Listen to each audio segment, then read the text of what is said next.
Hello friend, मैं lucky Kumar LN के class में आपका स्वागत है। आज के वीडियो में आपको हिंदी के जी जित में निर्कट पाठ के बहुत ही महत्वपूर्ण सब्जेक्टिव क्वेश्चन बताने जा रहे हैं। तो वीडियो का स्किप मत कीजिएगा, वीडियो को शुरू से अंत तक देखिएगा। वीडियो को लाइक सब्सक्राइब जरूर कीजिएगा, बेल आइकन जरूर जरूर दबाइएगा जिससे नए वीडियो का नोटिफिकेशन आपको मिलता रहे। तो चलिए स्टार्ट करते हैं आज का पहला question. Question number 1, Birju Maharaj के गुरु कौन थे? संक्षिप्त में परिचय दे।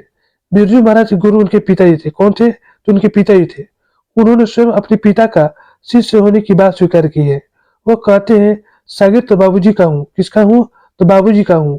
ऐसा इसलिए कहा क्योंकि उनके बाबूजी जहां भी जाते उन्हें साथ ले जाते थे। जहां भी आयोजन में उन्हें नृत्य करना होता, वहां पर अपने बेटे बिरजू महाराज को नृत्य करने का अवसर प्रदान करते हैं तथा खुद तबला वादन करते हैं। बिरजू महाराज के पिता एक प्रख्यात नर्तक थे। क्या थे? तो प्रख्यात नर्तक थे। उन्होंने 22 वर्षों तक रामपुर के नवाब के यहाँ अपनी कला का प्रदर्शन किया। किसके यहाँ? तो रामपुर के नवाब के अपना कला का प्रदर्शन किया। 54 वर्ष की अवस्था में लू लगने से उनकी मृत्यु हो गई। ठीक है ना?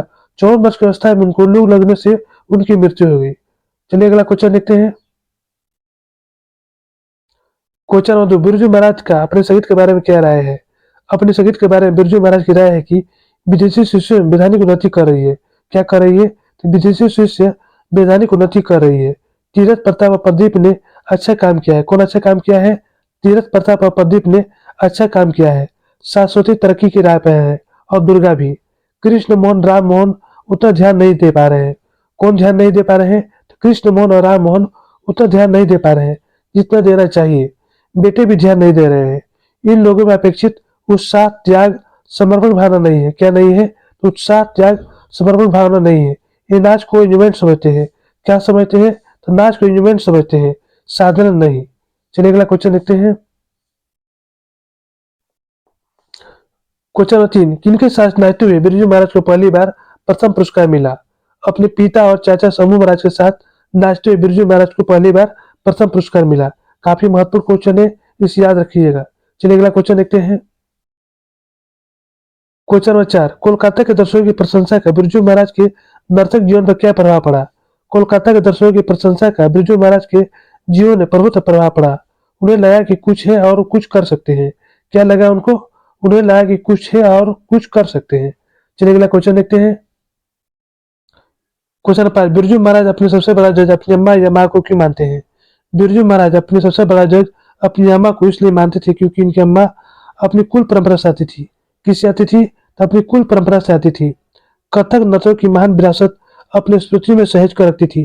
किसको रखती थी? तो कथक नृत्यों की महान विरासत अपनी स्मृति में सहेज कर रखती थी।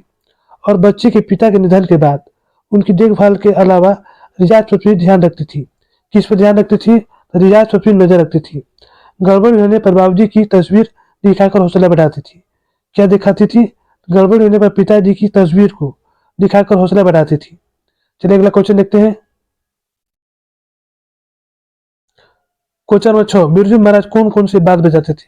बिरजू महाराज कौन कौन सी बात बजाते थे? तो बिरजू महाराज महान नर्तक थे।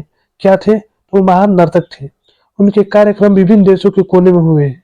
क्या हुए हैं? तो उनके जो कार्यक्रम है देश के कोने कोने में हुआ करते थे। विदेशों में नाम कमाया, लेकिन नर्तक के अलावा वाद वादन का भी शौक था। किसका था? तो वाद वादन का भी शौक था। वो सितार, तबला, हारमोनियम, गिटार, सरोद, बांसुरी आदि बजाया करते थे। क्या बजाया करते थे? तो सितार, तबला, हारमोनियम, गिटार, सरोद, बांसुरी आदि भी बजाया करते थे। इनका भी उनका शौक था। तो दोस्तों यही पर हमारा वीडियो समाप्त होता है। यदि हमारी वीडियो आपको अच्छी लगती है तो लाइक सब्सक्राइब जरूर कीजिएगा, बेल आइकन जरूर जरूर दबाइएगा, इसलिए वीडियो नोटिफिकेशन आपको मिलता रहे।